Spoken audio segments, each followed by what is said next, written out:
Oke, kita ke the recap. Nah, kapan the recap ini tepat digunakan? Ya. The recap itu nilai itu diperoleh dengan membagi pendapatan bersih gitu ya. Nah, ini bedanya dengan nanti yang kedua, metode kedua, gross income, namanya gross ya. Gross itu berarti pendapatan kotor.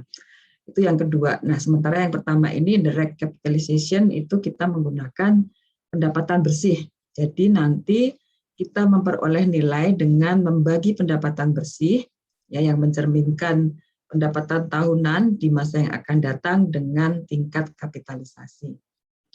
Nah, kemudian objek penilaian menghasilkan pendapatan bersih per tahun dengan tingkat pertumbuhan pendapatan yang stabil atau tetap selama masa investasi dan sifat investasinya tak terhingga atau perpetuity.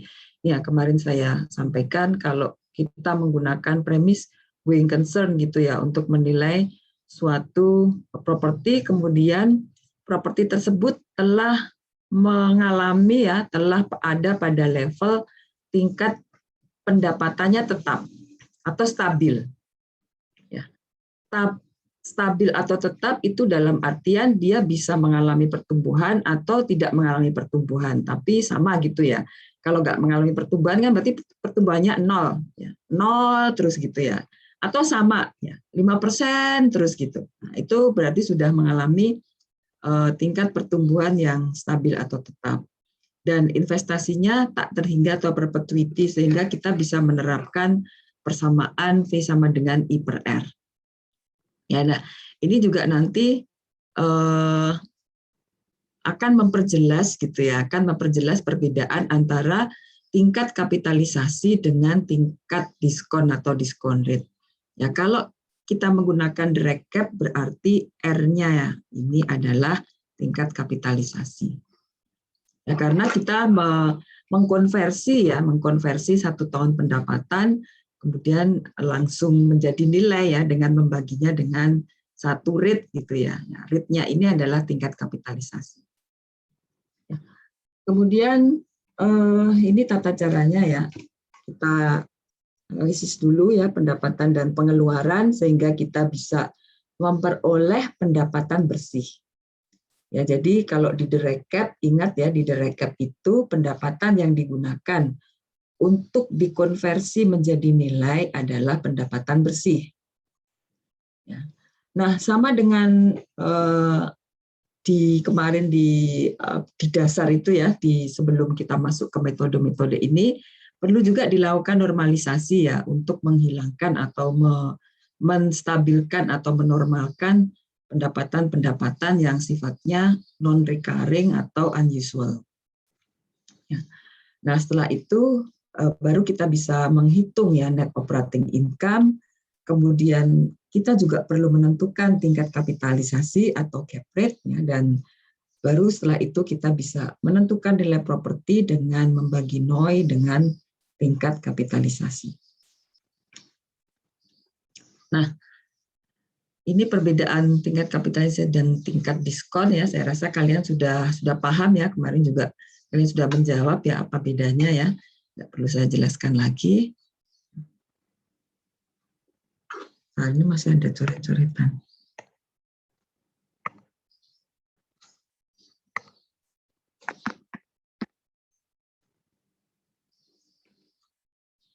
Nggak bisa dihapus ya.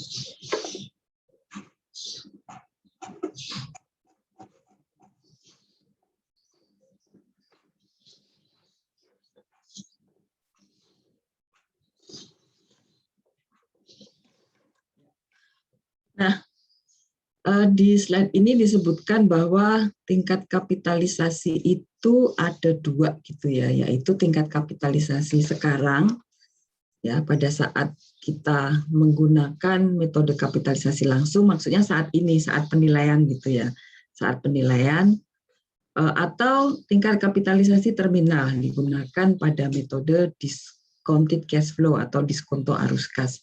Jadi kalau kita pakai DCF ya, di DCF itu kan kita akan membagi menjadi periode eksplisit gitu ya, dan periode terminal. Ya, jadi di eksplisit itu kalau di DCF kalau di kapitalisasi langsung DCM ya, direct capitalization method, itu kan kita langsung ketemu gitu ya, langsung ketemu ini ya, langsung ketemu value pada saat kita menilai sekarang ya, kita tentukan nilainya sekarang ya, berarti R-nya, rate-nya adalah capitalization rate sekarang. Sementara kalau di DCF itu kan nanti kita akan membagi menjadi eksplisit, berarti NOI tahun 1 gitu ya, NOI tahun 2, NOI tahun 3 misalnya, 4, 5, ya, mungkin sampai 10. Ya. Baru setelah itu di 11 masuk ke terminal gitu kan ya. Maka cap rate-nya disebut sebagai tingkat kapitalisasi terminal karena nanti terjadinya di tahun ke-11. Disinilah kita baru menentukan R gitu ya, R untuk menghasilkan tingkat kapitalisasi terminal itu. Ya.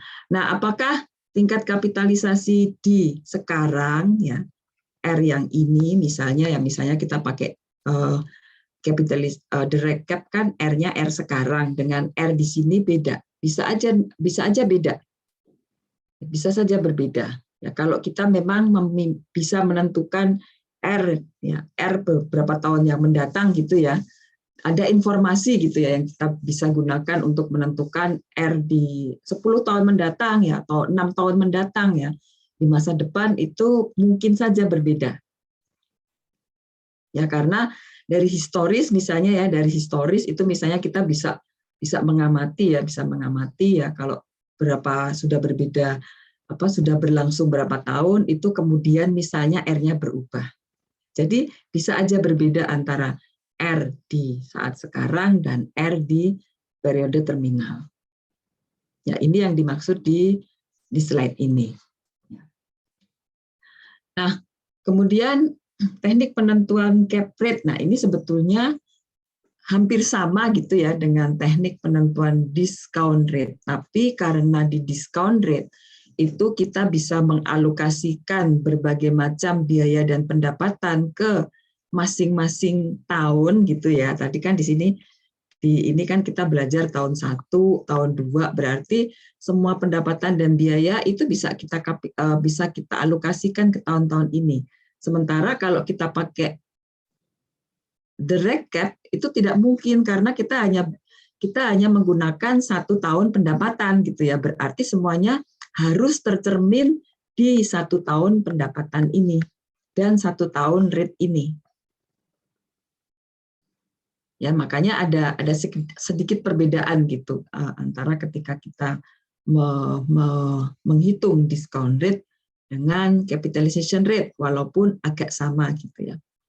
Nah, untuk untuk capitalization rate itu kita bisa menggunakan 4 teknik ya, bisa langsung dari penjualan atau comparative sales method ya, bisa dari summation, bisa dari GIM ya, berarti kita memperoleh cap rate dari balikan dari GIM, dan bisa dengan band of investment, berarti hampir sama dengan WACC yang kemarin digunakan untuk menghitung discount rate. Ini kalau pakai comparative sales ya, berarti kita akan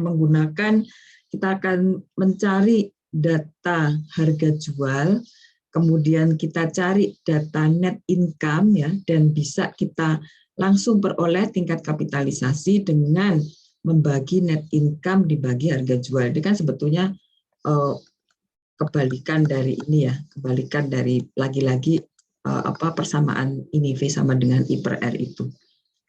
Ya, jadi ini kalau dengan cooperative sales method. Sedikit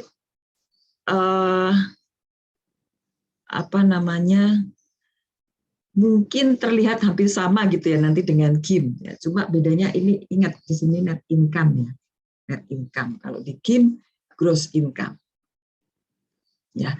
Itu kalau dengan comparative sales. Kemudian yang kedua dengan summation. Ini yang sangat teoritis ya, karena sulit hampir tidak pernah diterapkan dalam praktek karena memang sebetulnya kita sulit membreakdown satu rate ke dalam unsur-unsur ya yang membentuk rate itu ya. Ada resiko atas pendapatan, ya, kemudian resiko untuk likuiditas gitu ya, beban manajemen, kemudian nah ini yang berbeda ya. Ada di capitalization rate itu satu unsur yang disebut peluang apresiasi dan depresiasi nilai properti. Karena tadi ya, karena kita akan menggunakan satu rate aja untuk menggambarkan nilai ya di saat sekarang ya, berarti nilai untuk masa depan juga gitu ya. Makanya ada dipertimbangkan yang tidak kita masukkan ke dalam penghitungan di discount rate, yaitu adanya peluang apresiasi dan depresiasi. Kemudian bisa juga ada unsur manfaat perpajakan ya dan kemampuan sebagai jaminan atau hipotek. Kalau misalnya kita breakdown gitu ya, ini kita lihat save rate ya, itu pasti untuk dasarnya kita cari save rate dulu. Ya, kemudian setelah itu, nah unsur-unsur yang disebut di depan tadi akan menambah atau mengurangi cap rate. Ya, ini kalau kita lihat di sini, semua yang sifatnya akan menjadi resiko atau beban gitu ya, itu menambah gitu ya, menambah. Adanya plus gitu ya. Sementara semua yang kalau gampangnya bagus gitu ya, semua yang sifatnya itu bagus gitu ya, itu malah mengurangi. Ya, mengurangi. Ya, karena kalau kita lihat kan R ini letaknya di bawah ya. Ketika kita menghitung nilai, letaknya di bawah. Jadi kalau makin kecil, nilainya makin tinggi gitu kan. Makanya yang bagus-bagus itu dia malah mengurangi. Yang mengurangi besarnya cap rate. Ini kalau kita lihat di sini dengan unsur-unsur ini ya, dari save rate 6%, kemudian ada risk premium, ya, ada likuiditas, ya, ada manajemen, ada beban manajemen, ada peluang untuk apresiasi gitu ya, dan keuntungan pajak dan kemampuan untuk menjadi hipotek, itu kita peroleh cap rate 8,5%. Ya, itu untuk summation. Nah, kemudian kalau dari GIM, gimana kalau dari GIM? Karena kita ingat GIM itu gross income, berarti kita akan menggunakan gross income gitu ya, gross income dari properti ya, untuk memperoleh RO. Ya, tapi sebelumnya memang kita harus menentukan dulu gitu ya. Ya ini matematis aja sih sifatnya ya. Misalnya kalau dari EG-nya 80 juta, kemudian biaya operasionalnya 45 juta ya. Kemudian dari transaksi jual beli di pasar diketahui GIM efektif. GIM efektif berarti GIM-nya dari EG ya. Karena GIM itu bisa dari EG atau dari PGI. Untuk jenis properti tersebut adalah 4,5625. Ya, maka kita bisa menentukan besarnya kapitalisasi ya dengan mencari rasio biaya operasi ya, kemudian nanti kita kurangkan ya rasio biaya operasi tersebut sehingga kita peroleh rasio pendapatan bersih ya, dan rasio pendapatan bersih ini akan kita bagi dengan GIM ya untuk memperoleh capitalization rate. Itu kalau dari GIM. Ya, kemudian yang keempat, nah ini kalau dari band of investment. Ini secara konsep itu sama dengan WACC ketika kita menghitung diskon rate kemarin ya. Kalau kita lihat, kita cari persentasinya dulu, persentase untuk debt dan untuk ekuitas gitu ya, kemudian kita kalikan dengan rate of return yang diinginkan atau required rate of return, sehingga kita bisa dengan proporsi dan dengan tingkat pengembalian yang diinginkan atau cost of debt ini, cost of debt dan cost of equity, kita bisa memperoleh cost of capital. Nah, cost of capital itu kan jadi discount rate nanti ya, discount rate. Nah, kita tahu bahwa untuk menghitung cap rate ya, itu dari discount rate dikurangi dengan growth. Ya, sehingga kalau kita tahu misalnya tingkat pertumbuhan 10% ya cap rate-nya jadi 10,90. Ya, kalau misalnya ini tidak ada gitu ya, tidak ada ya berarti inilah cap rate-nya. Nah, cuma kalau di sini, kalau di penghitungan discount rate itu kan kita langsung mengetahui cost of debt misalnya dari bunga pinjaman gitu ya, dan cost of equity gitu itu dari rate of return yang dikehendaki oleh investor ya untuk ekuitas yang diinvestasikannya. Nah, cuma ini dari mana gitu ya sebetulnya ya, persentase ini dari mana? Nah, disinilah agak berbeda ya, agak berbeda. Ya. Untuk penghitungan cap rate ya, cap rate untuk KRM ini KD ya, KD sebetulnya ya. Cost of debt-nya kita memperoleh dari debt service dibagi dengan loan amount. Ya, atau dari pembayaran pinjaman gitu ya dibagi dengan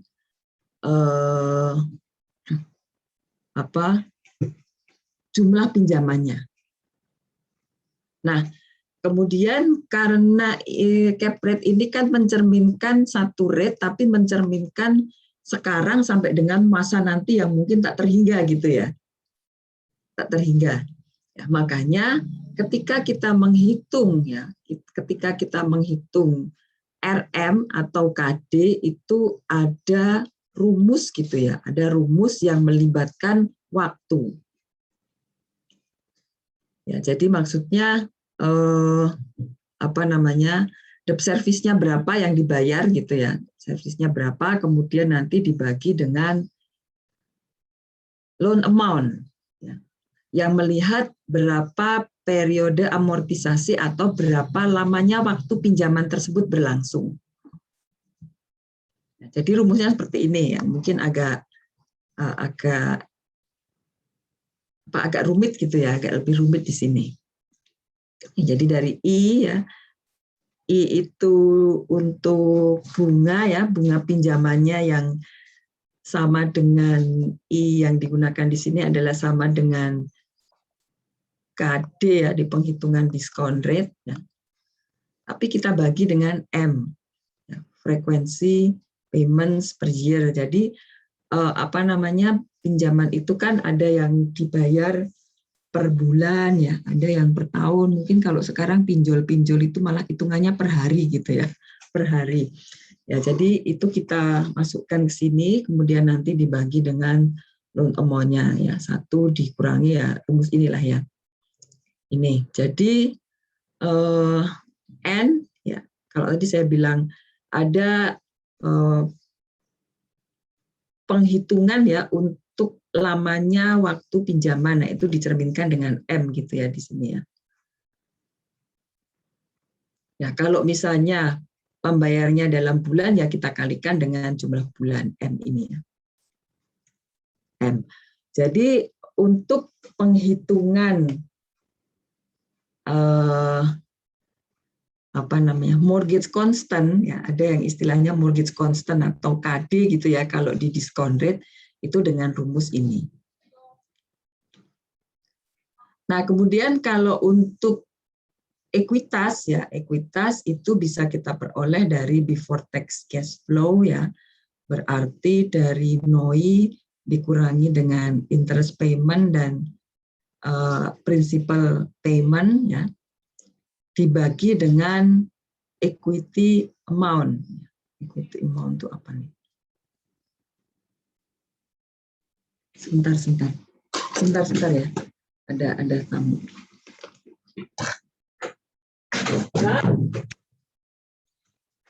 Kalau kita menggunakan band of investment ya untuk menentukan capitalization rate, mungkin nanti di latihan-latihannya ya kita bisa melihat ya seperti apa aplikasinya.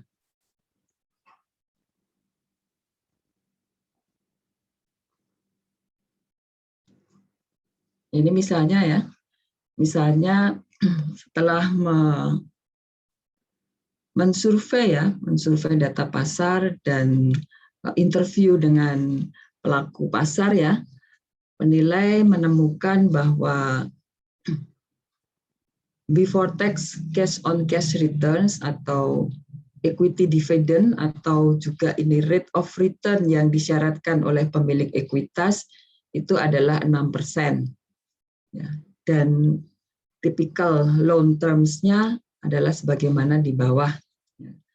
Jadi loan to value ratio itu 75%, jadi pinjaman dibandingkan dengan nilai gitu ya, rasio antara pinjaman dengan nilai 75%, kemudian mortgage interest rate-nya 8% ya, kemudian periode amortisasi atau lamanya pinjaman itu umumnya 20% dan dibayar per bulan.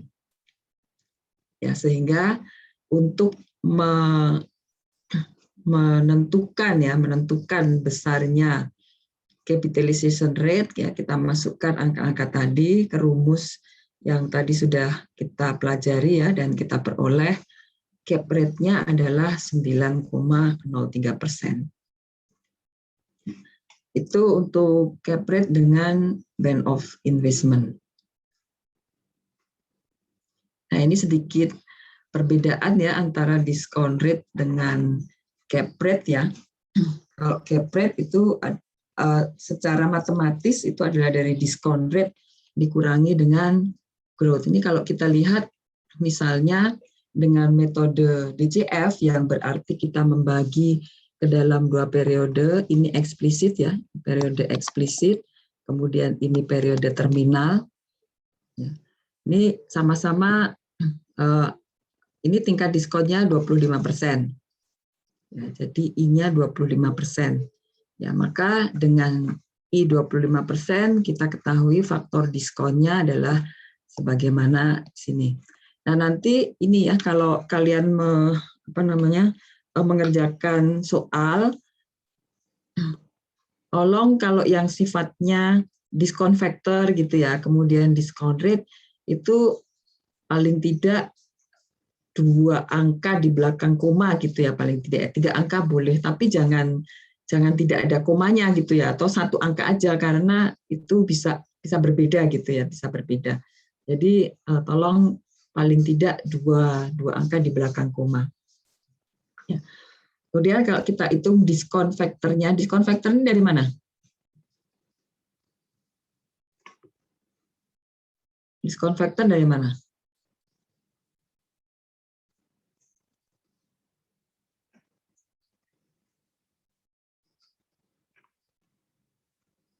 Ada yang tahu?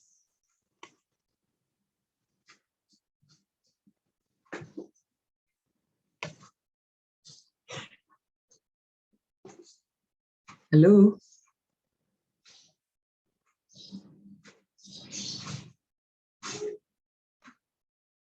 Diskon faktor dari mana? Mungkin dari itu ya Bu, rate pasar ya Bu. Risk free sama risk premium. Diskon faktor itu adalah penghitungan 1 plus I pangkat N.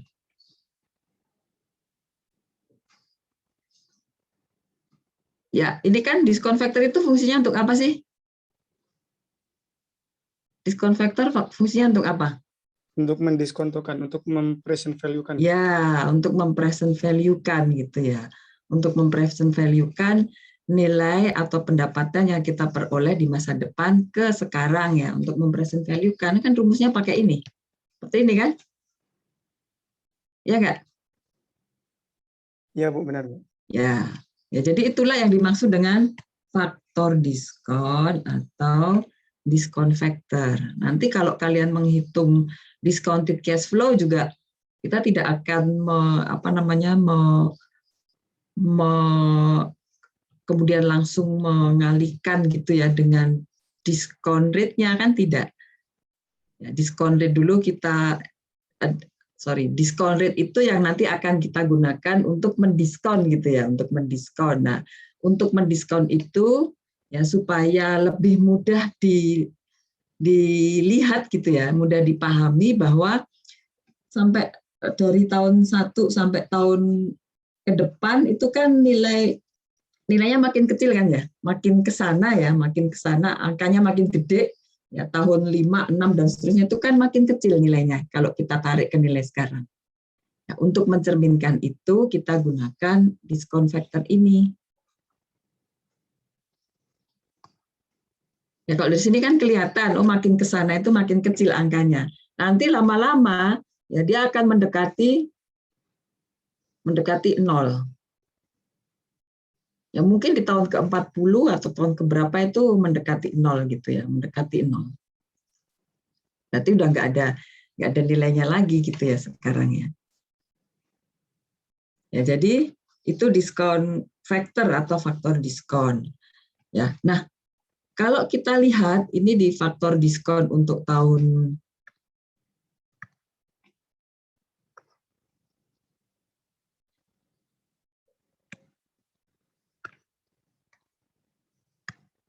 ya, diskon faktor untuk tahun ketiga dengan diskon faktor untuk periode kekal itu sama. Ya nanti kalau dihitungan jangan sampai salah ya. Faktor diskon untuk tahun N-1 ya, tahun ketiga berarti dengan tahun ke N di mana dia sudah mencapai periode terminal itu sama. Ya ini sama ya. Ini kadang-kadang yang salah tuh di sini. Sama ya, sehingga ya kalau kita jumlahnya jadi 40 juta. Ini dengan growth 5% per tahun, berarti tadi tetap ya, growth-nya tetap 5% terus per tahun. Kalau kita lihat growth-nya kan dari sini, ini 8 juta, kemudian tambah 5% jadi 84 ya. Tambah 5% lagi jadi 88. Tambah 5% lagi jadi V di sini ya, jadi NOI di sini. Ini karena sudah dibagi dengan capitalization rate gitu ya, dapat 46305. Ya, yang tadi ya, kalau pendapatan itu sudah stabil, sebetulnya kita bisa menggunakan direct cap gitu kan ya. Nah, kalau kita gunakan direct cap, ternyata memang benar, langsung aja kita pendapatan 8 juta gitu ya. Kemudian kita bagi dengan cap rate 20%. 20% dari mana? Dari diskon rate 25% dikurangi dengan growth 5%, ternyata hasilnya bisa langsung ketemu 40 juta.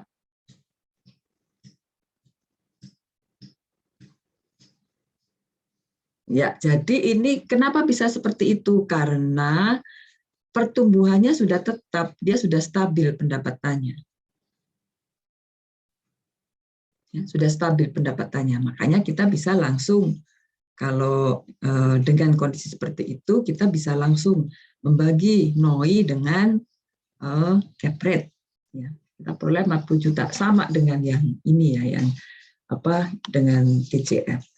Nah, cuma masalahnya kan sebetulnya ternyata satu bisnis itu nggak jarang gitu ya yang sudah mencapai stabil dengan pendapatan yang pertumbuhan pendapatannya yang tetap gitu ya. Makanya lebih dalam prakteknya itu lebih sering digunakan TCF daripada direct cap.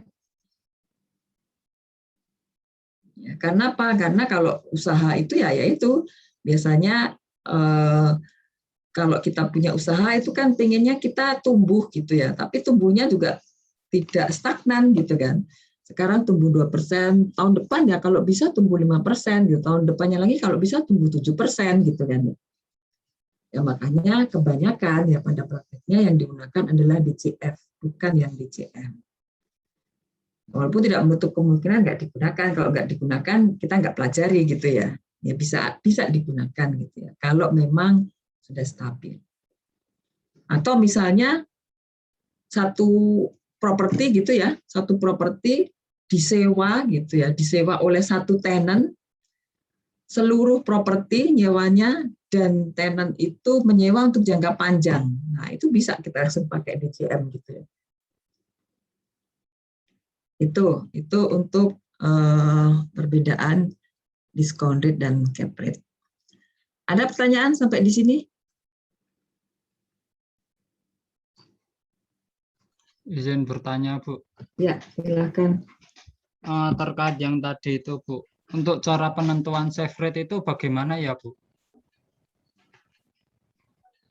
Cara penentuan save rate gimana kira-kira?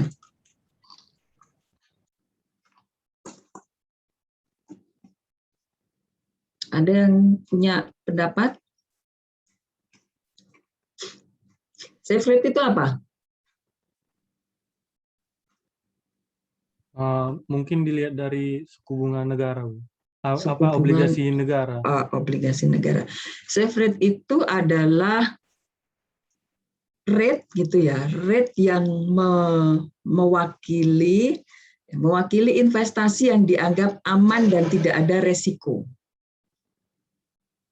Ya, sebetulnya kan itu ya safe rate, makanya disebut safe gitu kan, nggak ada resiko. Nah, bagaimana kita bisa menentukan aman dan nggak ada resiko gitu ya, sementara kebanyakan itu ada resikonya gitu kan. Makanya kita pakai proxy. Ya, proksinya itu tadi yang disampaikan, obligasi pemerintah yang berjangka panjang gitu ya, berjangka panjang. Ya, itu yang sering digunakan sebagai safe rate ya, misalnya surat utang negara gitu ya. ORI misalnya, ORI. Kalau ORI itu tapi biasanya dia jangkanya agak pendek, di bawah 5 tahun. Mungkin sukuk ya, mungkin SBN, surat berharga negara gitu ya, kalau ada yang dijual untuk jangka panjang misalnya. Itu yang bisa kita anggap sebagai safe rate, karena kalau negara utang ke kita ya dengan menjual obligasi gitu kan, itu kan bisa dikatakan resikonya amat sangat kecil lah sampai nggak bisa bayar. Kalau nggak bisa bayar berarti negaranya bangkrut gitu ya, negaranya bangkrut, default ya, bisa-bisa diambil alih gitu ya oleh pemilik utang. Tapi itu kan kemungkinannya kecil banget gitu ya. Kemungkinannya kecil karena sampai sekarang juga dari dulu negara itu sudah menerbitkan surat utang dan ya sampai sekarang kan negara nggak bangkrut juga gitu kan ya. Makanya itu yang sering dianggap sebagai safe rate. Ya, gitu Bimo. Baik, Bu, bisa dipahami. Terima kasih atas Ya, penjelasannya, Bu. ya sama-sama. Ada yang lain? Bu, izin bertanya, Bu. Ya. Ini yang 46.305.000 ini dari mana ya, Bu? Yang mana tuh? Yang di slide yang di share ini, Bu. Oh, nilai kekal tuh dari mana nilai kekal? Saya nggak ngecek hitungannya ya, moga-moga benar. Nilai kekal dari mana? Dari NOI dibagi? Cap rate ya. Ya, dibagi cap rate. Saya nggak ngitung ininya ya, nggak ngitung hitungannya ini benar nggak ya. Yang jelas itu NOI dibagi cap rate, moga-moga benar hitungannya. Kalau tidak ada, dari tahun ketiga, Bu. NOI-nya dari tahun keempat. Diskon faktornya yang sama dengan tahun ketiga. Coba kalau dihitung benar nggak tuh NOI dari tahun keempat?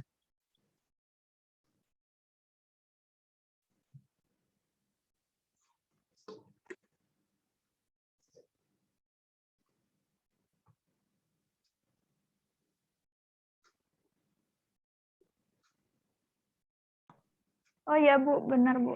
Benar. Dari Ya, NOI tahun keempat, terus di dibagi. cap rate, Ya, dibagi benar ya. cap rate. Ya, benar ya. Ya, gitu. Ya, ada yang lain? Ya, jadi itu yang nanti perlu kalian perhatikan ya. Pada terminal value, walaupun ini nanti di discounted cash flow kita pelajari lagi, itu nilai kekal itu kita peroleh dari NOI tahun di mana periode kekal tersebut dimulai, berarti kalau di sini tahun keempat ya, dibagi dengan cap rate ya. Itu terminal value. Nah, nanti diskon faktornya itu adalah diskon faktor tahun ketiga. Nah, kenapa? Karena kita pada saat sudah terminal value ini, kita beranggapan si properti ini nanti mau dijual gitu ya. Anggapannya, asumsinya. Karena kita mau mencari nilai kan di situ. Ya. Ini kalau dijual nilainya berapa gitu ya. Ya, dengan asumsi seperti itu, maka nilai kekal atau terminal value itu akan kita peroleh di akhir periode ketiga atau di akhir tahun ketiga. Nah, dengan anggapan nanti setelah tahun ketiga ini kita jual ini tadi, si properti ini. Anggapan ya itu ya. Kapan makanya diskon faktornya kita gunakan diskon faktor tahun ketiga, bukan diskon faktor tahun keempat. Itu ya.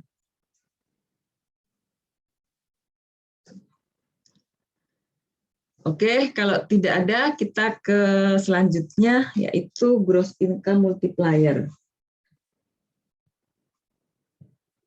Nah,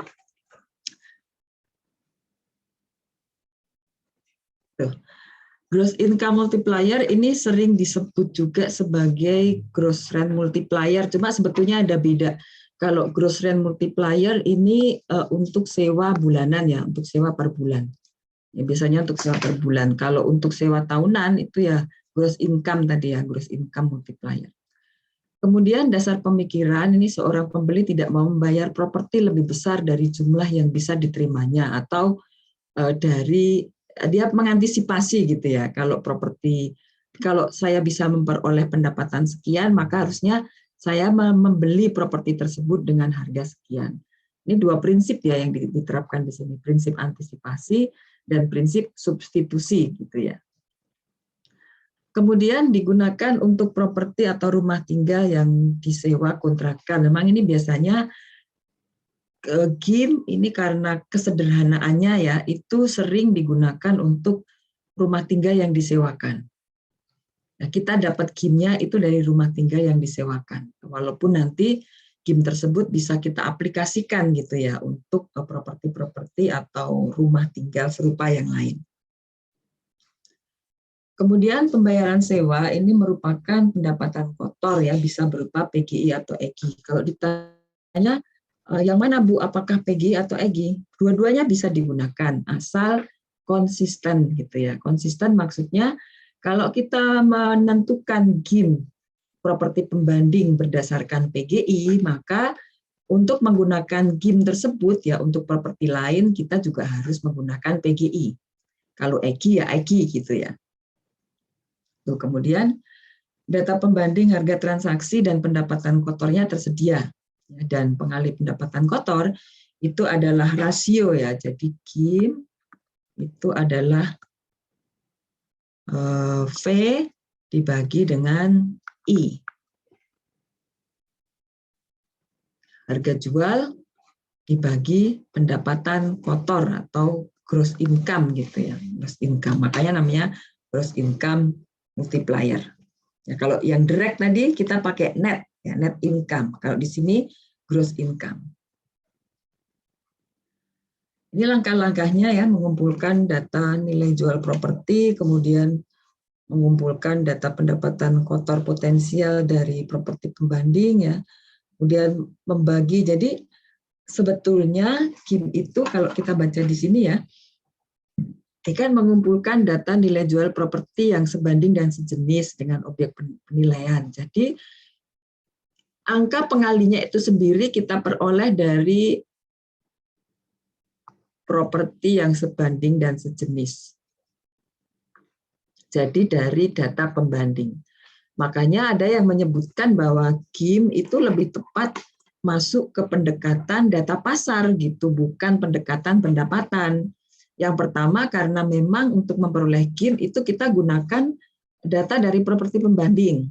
Yang kedua, kalau pendekatan pendapatan itu harusnya pendapatan bersih gitu ya yang dianalisis. Sementara di GIM ini pendapatan kotor. Ya, jadi makanya kalau kalian baca di literatur itu ada yang menempatkan GIM ini sebagai bagian dari pendekatan data pasar. Ya, tapi di sini ya kita karena ini bagaimanapun menggunakan pendapatan gitu ya sebagai dasarnya, ini kita masukkan ke pendekatan pendapatan. Kemudian membagi masing-masing nilai jual properti pembanding dengan pendapatan kotor potensial ya. Jadi ini contohnya ya, ini contoh langsung contoh aja. Ini rumusnya ya, GIM itu sama dengan sales price atau harga jual atau value dibagi dengan gross income. Nah ini misalnya ya, jadi GIM itu akan kita peroleh dari data pembanding. Ya, dan kalau kita menggunakan pendekatan data pasar itu kan umumnya 3-5 data pembanding gitu ya, yang sebanding dan sejenis. Nah ini kadang-kadang yang agak tricky gitu ya.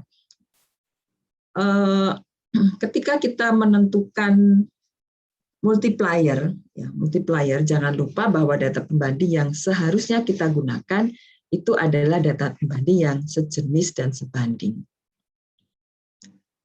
Ya, nah data ini kan kita peroleh dari survei, ya, dari survei dan kadang-kadang untuk data kasarnya itu belum kita cek gitu ya ke lapangannya. Jadi misalnya saya punya data-data transaksi jual beli yang ada di pasar ya, kemudian saya pilih yang misalnya tipe tanah dan bangunannya sama gitu ya, tipe tanah dan bangunannya sama. Kemudian saya lihat data harga jualnya dan kalau misalnya ada informasi mengenai berapa sewanya ya, saya sudah peroleh gross income dan value-nya, saya bisa memperoleh GIM. Tapi sebetulnya ya mungkin ada di antara data-data tersebut yang menunjukkan indikasi bahwa dia berbeda gitu dengan data yang lain. Misalnya apa? Ini kenapa ada data yang nilai atau harga jualnya tinggi ya, jauh lebih tinggi gitu misalnya daripada data yang lain. Ya, karenanya untuk data-data yang seperti itu harus kita recheck lagi, apakah benar bahwa si data tersebut memang sebanding dan sejenis. Jangan-jangan ada kesalahan survei. Jangan-jangan kita salah mengambil data gitu ya, kita salah menginput misalnya kadang-kadang kan kalau input data itu salah gitu ya, kita salah menginput data. Gitu. Maka harus kita recheck lagi kalau memang data pembanding tersebut memang sudah sebanding dan sejenis ya GIM-nya bisa kita gunakan walaupun mungkin lebih tinggi atau lebih rendah gitu ya daripada yang lain. Tapi kalau memang itu sudah sebanding dan sejenis ya bisa kita gunakan. Ya. Nah kalau di contoh ini misalnya kita menggunakan 3 data harga jual gitu ya, harga jualnya sekian ya, dan pendapatannya sekian ya, sehingga kita peroleh GIM-nya ya untuk ini misalnya 3 properti ya A, B, C ya. Untuk A 20, untuk B 20,3, untuk C 22,4 gitu ya. Sehingga ketika kita rata-rata, nah ini kan rata-ratanya jadi 20,9 GIM-nya. Nah, rata-rata inilah yang akan kita gunakan untuk mengestimasi properti yang kita nilai. Ya, misalnya kalau properti yang kita nilai itu katakan properti D gitu ya, dia pendapatan setahunnya 37 juta, maka dengan GIM yang 20,9 juta ini kita peroleh harga jual atau nilai dari properti D itu 773,3 juta. Nah, itu kalau GIM ya. Ini memang lebih sederhana ya daripada direct cap tadi ya. Karena kalau GIM itu ya kita tidak perlu menentukan biaya gitu ya. Itu. Nah, jadi apa perbedaan GIM dengan metode kapitalisasi langsung?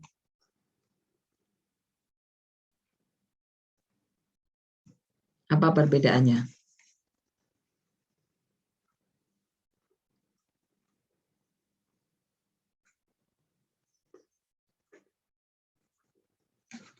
Oh, sebentar. Apa perbedaannya?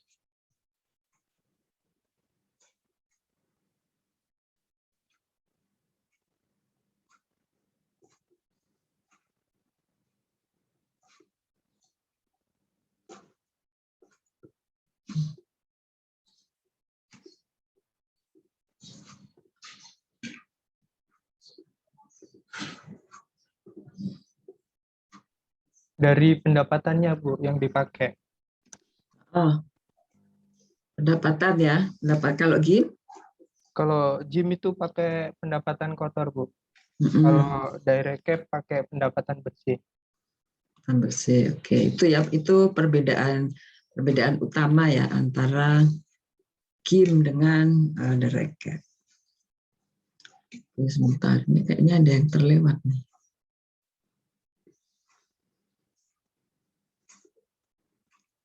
Oke, sekarang kita latihan sebentar deh. Ini waktunya masih cukup banyak. Ada pertanyaan untuk direct cap dan GIM?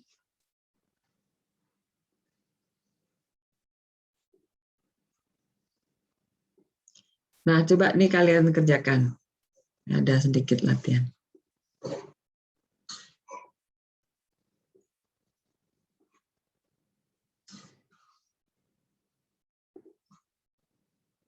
Ya, silakan dikerjakan. Guys.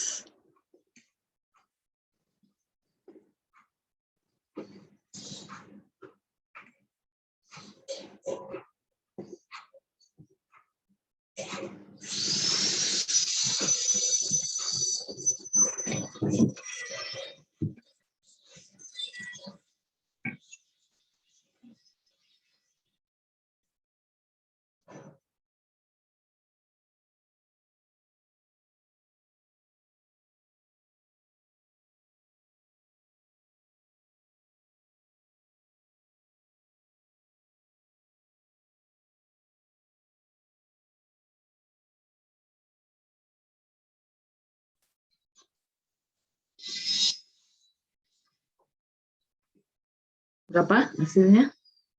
Berapa nilai properti? 2,9 M bukan, Bu? Coba tulis di chat box yang sudah ada hasilnya.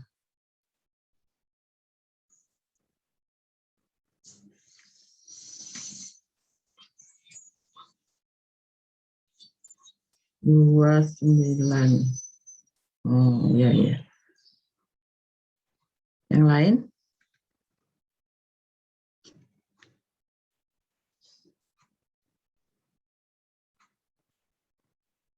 Yang lain berapa? Ini nggak ada titiknya nih, jadi berapa nih? Oh ya, hampir sama semua ya. Coba kita lihat.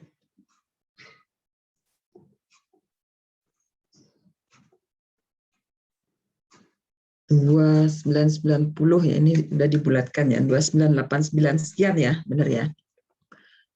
Oke, kemudian ini yang kedua. Nah, silakan dikerjakan.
Sudah?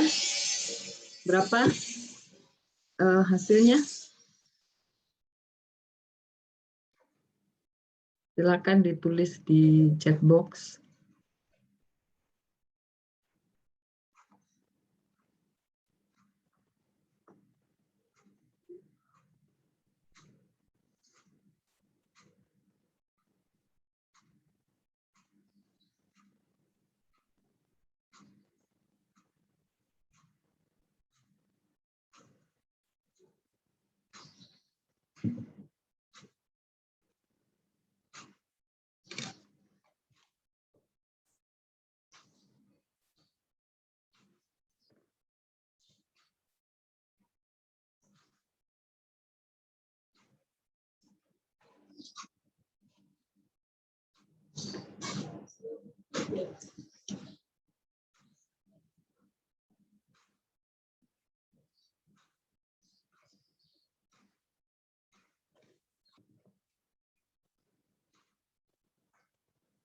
Dua 29.877.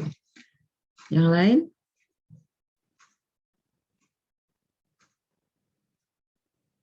Sama ya. Oke. Mana? Hilal. Oke.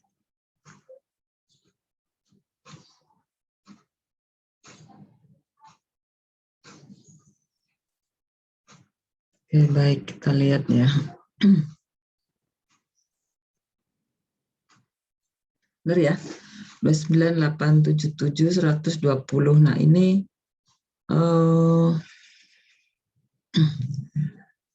ini menggunakan kalau di sini disebut angka kapitalisasi. Jadi kalau kalian ingat ketika kalian belajar PBB ya, di PBB itu juga menggunakan angka kapitalisasi dan bukan tingkat kapitalisasi. Sebetulnya angka kapitalisasi ini kebalikan gitu ya. Jadi seper RO gitu ya, seper tingkat kapitalisasi itulah angka kapitalisasi. Ya, baik. Itu saya rasa untuk materi hari ini.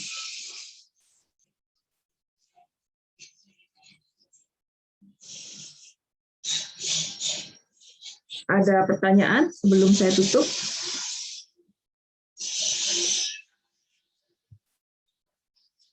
Saya sudah mengupload tugas ya untuk latihan di Google Classroom, jadi silahkan bisa dikerjakan ya, paling lambat dikumpulkan hari Senin ya, Senin minggu depan. Baik, nggak ada pertanyaan? Belum ada, Bu, sepertinya. Belum ada, baik.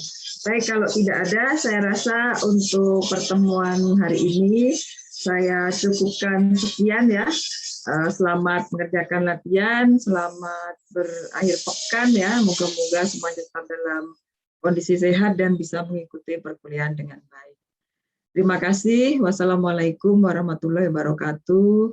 Selamat siang, salam sejahtera untuk kita semua. Om Santi Santi. Waalaikumsalam warahmatullahi wabarakatuh. Terima kasih, Bu.